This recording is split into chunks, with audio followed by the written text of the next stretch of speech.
Welcome, traveler. Today I'm going to give you my first impressions of the Arkham Horror RPG made by Edge Studios. The full game has not been released yet, so these thoughts are based off of the starter set and off information found on the Edge Studios website. I will be going over the full game when it's released, but for now, let's dive in. Arkham Horror takes its name, setting, and characters from a Fantasy Flight Games franchise. That franchise, Arkham Horror Files, started as a board game before spreading into other mediums. We're talking books, a TCG, and even a video game. It all centers around the Cthulhu mythos, a setting originally created by H.P. Lovecraft. Now, Lovecraft's works are public domain. That's how you get so many adaptations of his universe. There's actually a crap ton of RPGs based around the mythos, but Chaosium's Call of Cthulhu is best known. In fact, previous editions of the Arkham Horror board game used to have this, a Call of Cthulhu board game, label. But now that they're separate, what separates them? Arkham Horror's biggest strength, when compared to Call of Cthulhu, is its cast of investigators. Fans can expect to find Joe Diamond in damn near anything labeled Arkham Horror. These characters breed familiarity. They encourage further investment in the franchise. And they're this starter set's greatest weakness. You have to play as one of their investigators. That wouldn't be too bad, but there are no character creation rules. Not including character creation in this starter set is a major misstep. We've played as your investigators in the board game. We've acted as them in the card game. We've been these people before. This was your chance to let us meet them. I was a little worried that character creation would be ignored entirely, but the Edge Studios website confirms that the core book will have these rules, so not all is lost. This does leave me wondering though. How will they handle Arkham Horror's other investigators? There's at least 48 of them. Are they all going to get sheets? The starter set includes 5 character portfolios, with an NPC card for Agnes Baker. She was previously playable in other Arkham Horror games. Will she have a portfolio in the core book? Will the other 5 characters get NPC cards? Our answer might be found on the website. As promotion for the new Dark Horse Comics Arkham Horror series, they've uploaded NPC cards for Joe Diamond and Jenny Barnes. Diamond is a playable character in the starter set. His NPC card is slightly stronger, and one of his abilities has the same name but a different effect. I'm getting this information from PDFs, though the starter set has physical sheets. It actually has a bunch of components. When I said NPC card, I meant an actual card. These things are big, but item cards look like they were pulled straight out of the Arkham Horror card game. That's not a complaint. It's a fun point of consistency between mediums. Honestly, you get a lot for $35. Maps, tokens, cards, and even slider puzzles. All these components blur the gaps between RPG and board game. They lend a premium feel to this starter set, but probably won't get much use when the core book is released. Let's be honest, items, monsters, and spells will likely get reduced to stat blocks, because when I see these components, I see expansion packs. They're just further things to buy, and I know that I'll buy them. They have a picture of the core book on Twitter, and it just looks like a standard RPG book. Also, it's the only reference that I can find of a release date, Q4 2024. But let's talk about the actual game now. Arkham Horror runs off of the Dynamic Pool System, DPS for short. Right now, this seems to be the only game using it, though branding on the back of the box makes me think that other Edge Studio games could eventually use this system. But the DPS is incredibly simple. It might be the least complex, non-micro system that I've ever seen. That's not necessarily a bad thing, I prefer my game simple, but the DPS may be too simple. Let me explain how it works. The dynamic pool system's main gimmick is its dice pool. You have up to 6 dice, and when you make a roll, you decide how many of those dice to commit to the roll. The more dice you commit, the more likely you are to succeed at whatever you're doing. Once dice are used, they can't be reused for the remainder of a scene or turn. Say you're about to shoot something, and you really want it dead. So you commit 4 dice. That leaves you with 2 dice left to do whatever it is you want to do. Maybe you pick a lock for 1 die next, then use your last die sneaking past some dirty cultist. Every action depleted your dice. That depletion represents time and effort. Using all your dice, while other players still have some, represents your character becoming busy with your chosen task. You're still allowed to talk and plan, but you can't do anything else. As the book points out, this creates a wonderful opportunity to ease newer players into the game. You can't hog the spotlight when everyone has a designated amount of time within it. But depleting dice create a game of resource management. Do you commit most of your dice to a single roll, not caring for what's around the corner? Or do you risk failure in the name of caution? It depends on the situation. Your dice do refresh at the start of a new scene though, or at the start of your next turn.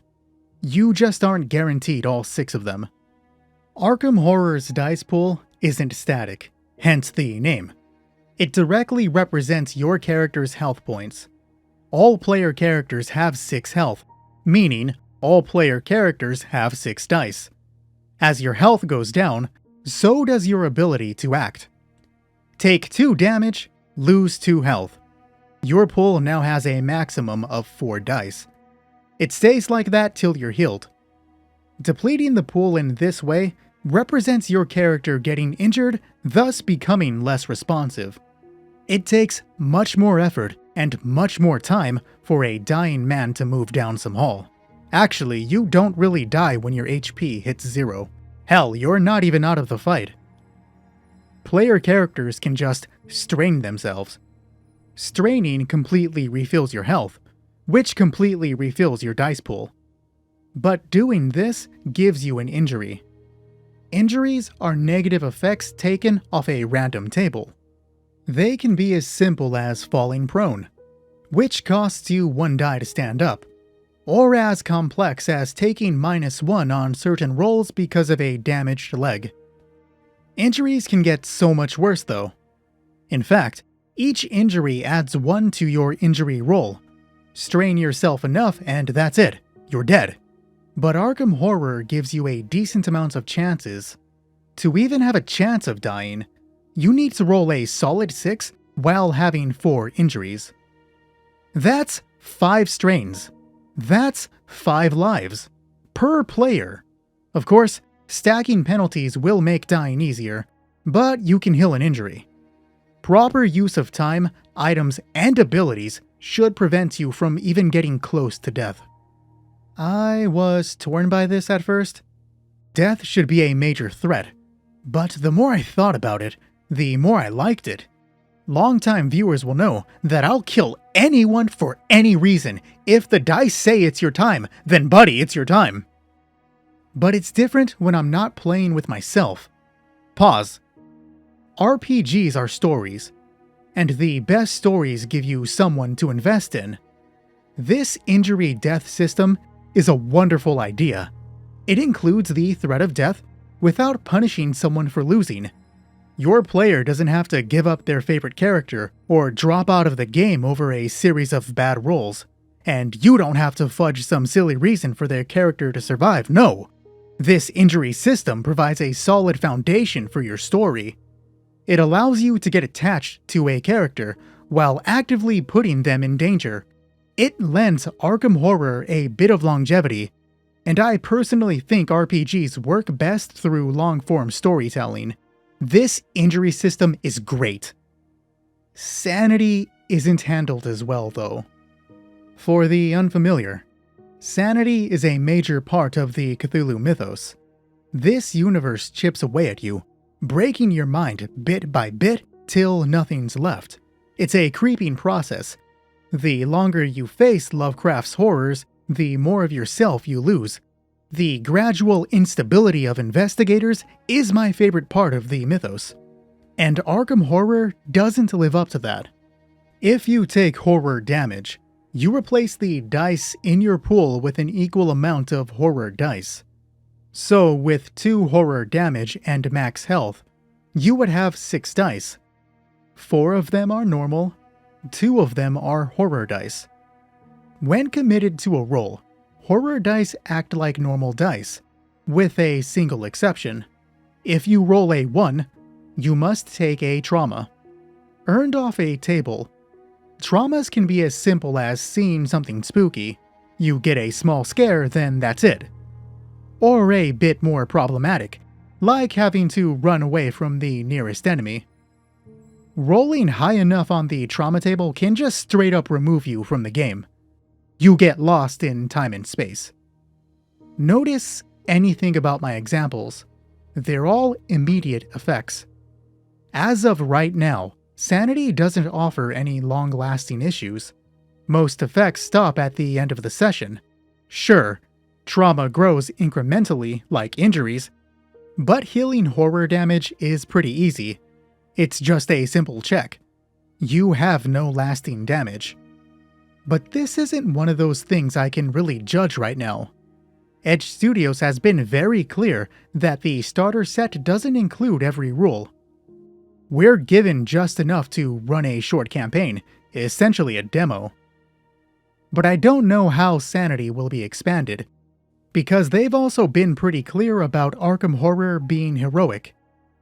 This game's about badass investigators double-fisting revolvers as they mow down Cthulhu and his boys. And there's nothing wrong with that. Arkham Horror has always been about overcoming the mythos and actually winning. There are multiple win conditions in the board game, and the good guys win in the novels. Why should this be any different? It's part of the brand. So, chalk this one up to personal preferences, more so than usual. And let's move on. With every character having the same health/horror pool, you're probably wondering about other stats. Well, Arkham Horror doesn't have any main characteristics.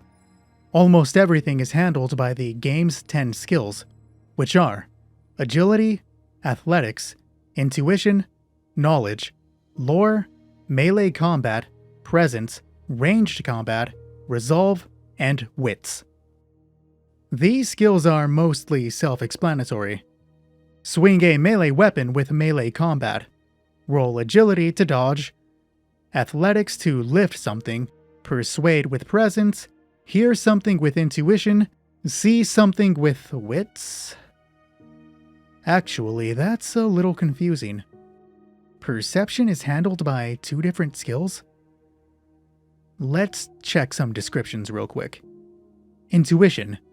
How well you can sense others' motivations or intentions, or how well you can judge a situation to be safe or dangerous. Okay.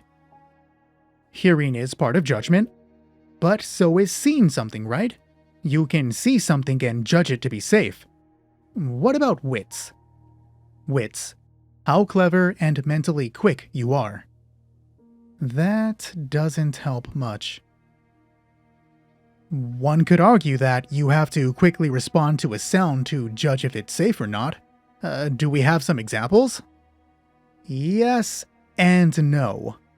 The book that came with this starter set, dubbed the Adventure Booklet, has a terrible layout. Rules are not kept together. They're spread out among the book's 10 scenes. Skill use examples are scattered throughout these scenes as well.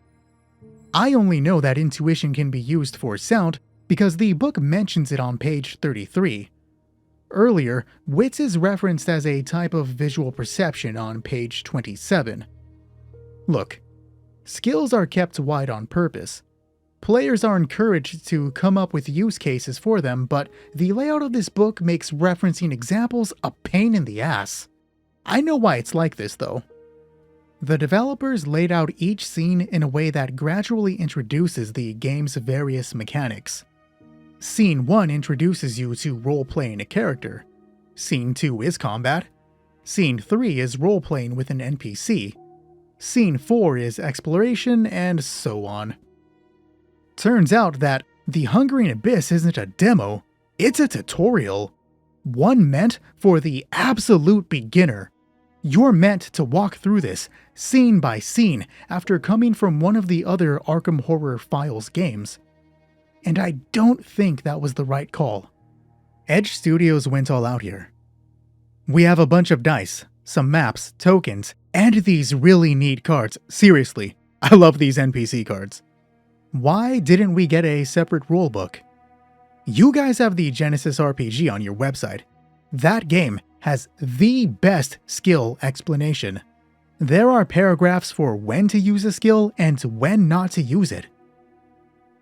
Does this really matter though? At the end of the day, I'm looking for detail in a quick start guide. The core book should be out in a few months. Q4 2024, remember? Will my details be there? How can I critique a system that's not even out? Don't get me wrong, the starter set is nice, but it just doesn't meet my desires. Maybe it can meet yours though? These are supposed to be my first impressions of a game system, so let's just stick with that and continue talking about skills. Skills range between 2 and 6.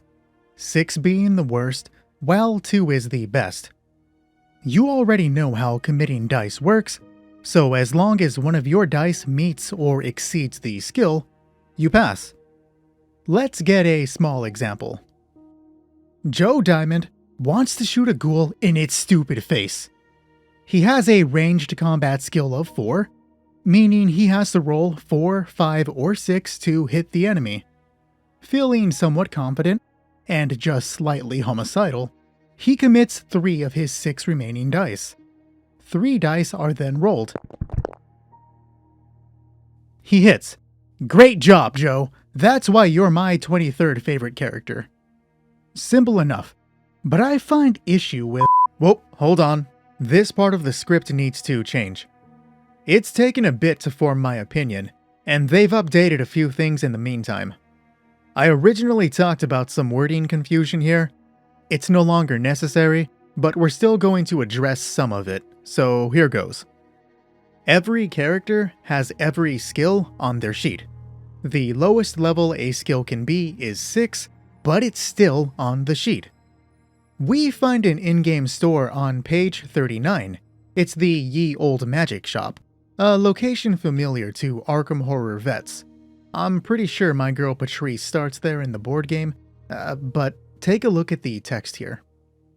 The investigators can visit Beecher's shop to purchase useful tools, though only a character with the lore skill, like Daisy Walker and Agnes Baker, can use spells. Characters with the lore skill. Okay. Everyone has the lore skill on their sheet. In fact, it's only Joe Diamond and Rita Young that have a lore of 6. Does that mean they don't have a lore skill? Can they not use spells? I've found no reference to investigators not having a skill if it's at 6, and that feels like something that would have been stated. In fact, if that's the case, Carolyn Fern has an agility of 6. She has no agility? Can she not dodge range attacks? Forget dodging, her ranged attack is 6. She can't even use a gun. Joe Diamond couldn't persuade with the presence of 6, and Daisy Walker is straight up screwed if anything physical happens. Am I being too literal? Maybe it was only casting magic that needs you to have lower than 6. But if that's the case, why say that you need the lore skill? Everyone has it. Why not say you need a lore skill of 5 or less to cast spells? Alright, this section of the book was updated. If you go to the Edge Studios website, you'll find a PDF called Arkham Horror RPG Fac plus Errata. I'll link it in the description.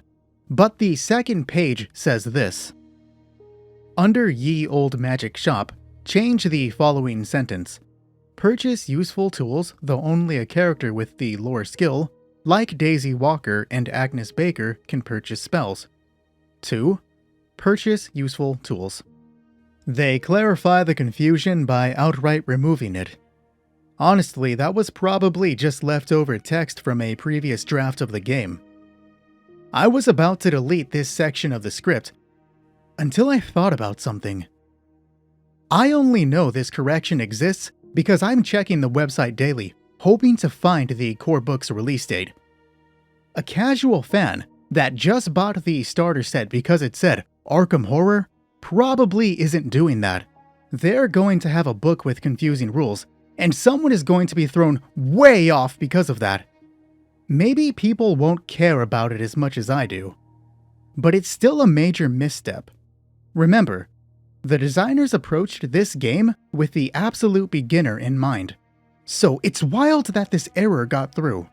Either way, future starter set printings will have the corrected text, among other fixes.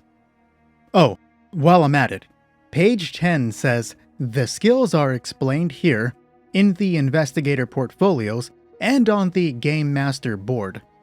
They're not explained on the portfolios or the Game Master board, and as far as I know, there are no corrections. Also, side note, Agnes Baker already knows both of the spells sold at Ye Old Magic Shop. What stops her from teaching the players how to use them? Is she not able to do that? Is she not willing to do that? Her introductory paragraph reads as the following. Joe Diamond has worked with Baker before on different cases that dealt with the otherworldly and occult, but Baker's powers aren't something she usually shares with people. Does that mean she keeps her powers secret? Or does it mean that she's not willing to teach people how to use her powers? Would a presence check convince her to teach you the spells? It specifically mentions that buying a spell from the shop has Beecher teach it to you. Agnes starts with $5. Would she be willing to pay for you to learn magic? If so, why would she pay for you to learn the exact same spells that she isn't willing to teach you? This may seem like a nitpick, but remember, the Arkham Horror RPG is for beginners. It's for people branching out from the board game or card game. People that are just learning how to play RPGs. Why not include some extra roleplay information for newer GMs? Something like, if Baker joins the team, and players ask to be taught spells, you can roll a presence check to convince her that knowing a spell might help the situation. If a player fails this roll, and she accompanies them to Ye Old Magic Shop, Agnes will tell Beecher that the players are not to be trusted with spells. And now players have a reason to like or dislike Agnes. I'm sure there are more elegant ways to do that though. You can also negate part of this by having Agnes know spells that aren't sold by the shop. Moving on. With skills, health, and sanity mostly the same, character variation is found through what Arkham Horror calls Knacks. Think of them like unique special abilities. Each knack is exclusive to the character possessing it. 4 of the investigators showcased in Hungering Abyss start with 2 knacks, and they have the opportunity to earn a third one. Daisy Walker is the only character that begins with a single knack and earns no others. She makes up for it with a list of spells, but let's just focus on knacks for now. Check out my girl Carolyn. She has Therapeutic Presence. It reads, when an ally within 15 feet rolls 1 or more results of 1 on horror dice, you may suffer 1 horror damage to change their 1 results to 6 results instead. That's pretty useful. You save a friend from earning trauma and potentially getting lost in time and space by taking on a bit of risk yourself. What's her second knack? Practiced Resilience. Reading. When you perform a complex action using resolve to heal horror damage you're suffering, you may re-roll up to 2 dice. You must keep the second result. That's a really good support knack. Combine it with therapeutic presence and sanity should be pretty manageable. But you get the idea. I wonder how knacks are going to work with character creation. There's probably gonna be a list, but will any of those knacks match the ones already known by established Arkham Horror investigators? It's hard not to fill this review with speculation. Case in point, leveling up. The starter set includes 2 moments where your investigator levels. Both times it tells you exactly how to level up. How will that work in the core game? I'm thinking it'll look something like the Dragon Age RPG's level system. There, every time you level, you get a specific increase. How will Arkham Horror handle this? Will there be a level cap? Because so far, nothing about this game suggests experience points or actual levels. You just earn a little more each time. Speculation doesn't help. And I almost typed lol after that. Cringe. Despite one major issue, Arkham Horror's combat is pretty good. It flows loosely, allowing for a decent amount of narrative interaction. One of the more surprising aspects, though maybe it shouldn't be, is that combat is built for grid and miniature use. You can actually buy STLs to 3D print just about everything you'd need to run Hungering Abyss. Link in the description, no affiliation. Every square foot of this map is 5 feet, and characters can move 10 feet at the cost of a single die. In fact, everything costs dice during combat. It reminds me of the older Fallout games. Your choices are limited. Do too much and you won't be able to defend yourself. Do too little and you've essentially wasted a turn. Get injured as you plan, and your ability to do anything is reduced. Arkham Horror's combat is surprisingly strategic, but I don't like the way it handles turn order and initiative. Essentially, players and friendly NPCs take their turns all at once, while enemies and neutral NPCs do the same. Turn order becomes one side then the next, flipping back and forth until either gets defeated. This isn't too bad, till you factor in initiative. Which side goes first? The one that gets surprised. This almost seems intuitive. Did so-and-so notice a ghoul getting ready to attack? No, okay, the ghoul strikes first. But this style of initiative breaks down when whole groups take their turns at once. How many people in your group need to be surprised in order for the enemy to strike first? If 1 out of the total 5 investigators figures out that the group's about to be ambushed, do the players go first? What if an allied NPC somehow figured it out? We're given a few ambush examples in the book, but we'll focus on 2 of them. Page 33 takes place in a graveyard. Players are set up to fight some ghouls, but get the chance to ambush them. Let's read what it says. This encounter starts as a narrative scene, as the investigators decide what to do and how to position themselves. If they make too much noise, the ravenous ghouls each perform a complex action using intuition to see if they hear them. If they all fail, the investigators have the opportunity to surprise the ghouls and act first in a structured scene.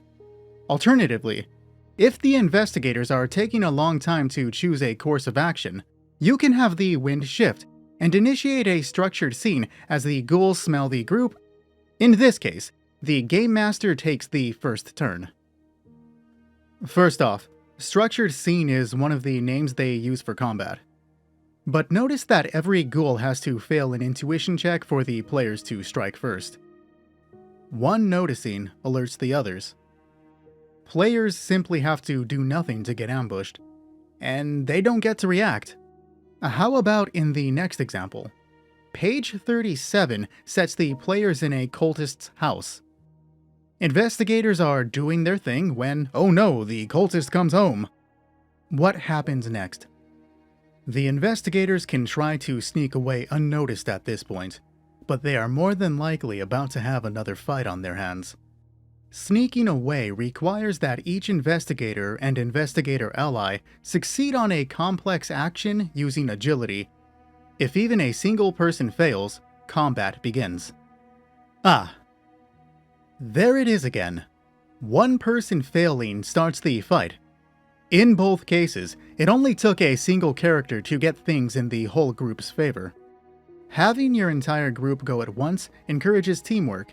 It lets you set up and immediately execute plans without too much of a hitch. This furthers Arkham Horror's heroic feel, and I don't like it. Having maps and tokens slows down combat already. It discourages narrative in favor of strategy, which is fine. The DPS already gets high marks for its surprisingly deep combat system. Why limit that with group turn order? Every action you take reduces your options. You have to plan ahead, and how crazy would it be if you have to change that plan on the fly? You better hope that you have enough dice left over to do whatever it is you want to do. If each character had their own initiative slot, it would make combat feel far more strategic. Pieces would shift across the board from turn to turn, keeping players on their toes. Yes, that would alter Arkham Horror's heroic feel, but I can't help but wish it had been done like that. Let's just keep going. Succeeding a melee combat, lore, or ranged combat check is only one half of the damage dealing process. See, you don't have to use all of your dice when it's your turn. It's best not to, because characters can spend one die to try and negate all of the damage being dealt to them. This is called reacting. Melee combat is used to block melee combat damage. Lore is used to resist magical effects and magical damage. Then finally, agility is used to outright dodge ranged attacks. But if the combat check succeeds and the target can't or fails to resist the attack, damage gets dealt. Skills don't influence damage though. Instead, it's determined by the weapon or spell being used. The majority of attacks deal 2 damage. Characters start with weapons specific to them, but can acquire a variety of items. Some deal repeating damage, like the flamethrower. It lights your target on fire, obviously, and they continue taking damage until the flames are doused. Spells sort of function the same way. They deal damage, then the target has to pass a check in order to avoid further damage or some other effect. Most enemies have 3 or 4 health, so it doesn't take too much to kill them. And the majority of their attacks deal 2 damage. You'll find all relevant stats listed on these NPC cards. They're actually pretty handy. Notice that this card has 2 health tracks. I like that a single card can represent multiple enemies. But lastly, some characters get armor. This reduces incoming damage by the armor's rating to a minimum of 1. Certain armors come with secondary effects, like the ability to reroll an attack reaction. The last thing we'll be talking about is insight. Players use insight to gain small advantages. Examples include getting an additional success when rolling, introducing an item into the scene, or avoiding certain trauma effects. You gain insight at the start of every session, and so far all characters have a maximum of 2. And that's pretty much the Arkham Horror RPG. My feelings are mixed. It's hard to judge a game that's not out yet. Most of my problems boil down to a lack of detail, and the core book probably fills that in. At least, I hope so. As it stands, is the starter set worth it? Sure. You get a lot of fun handouts for $35. This is a great kit for store or con demonstrations, but I don't see the Hungering Abyss being worth it once the core book is out. There's still no release date, but I'm cautiously optimistic about the game.